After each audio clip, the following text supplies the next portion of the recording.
Dikkat ederseniz son bir aydan beridir altın fiyatları müthiş bir şekilde yükseliyor. Altın ve dolar.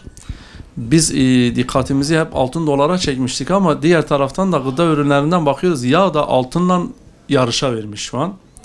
Hemen hemen altınla yağ fiyatları birbirine çok yaklaştı. Biz de sırf bunu dikkat çekmek için vitrinimize süs niyetine bıraktık. Yani satma amaçlı değil zaten. Süs niyetine bıraktık. Amaç o aradaki farkı halk görsün, tepkisini göstersin. En azından bu yağ fiyatları. Çünkü sadece iş yağlardan değil, bütün gıda ürünlerinde. Bu hepimize de yansıyor, piyasaya da yansıyor. Sadece biz altın satma şeyinde değiliz. Bugün hiçbir esnaf iş yapmıyor. İş yapmayınca ister istemez kuyumcuya da bu yansıyor. Alım gücü kalmadı. Bir yağın kilosu daha 3 gün önce 100 milyonken bugün 130. Daha kaliteli markalara baktığınız zaman 160, 170, 200'e yakın da yağ fiyatları çıkıyor. Biz de buna sırf bir etki olsun diye vitrinde süs amaçlı bıraktık.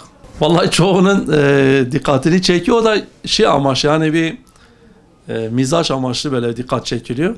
Kimi fotoğraf çekiyor, kimi paylaşıyor, durumda paylaşıyor. Biz dikkat ettik. Çok kişinin ilgisini çekti.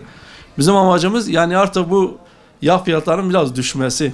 Tabii bunun yanında diğer gıda ürünleri de öyle ama yağ mutfaklarımızda gereken bir gıda ürünüdür. Amaç bu fiyatın belki düşmesini sağlarız. Belki o şekil bir ilgi çekilsin diye vitrinde süs olarak süs niyetine bıraktık.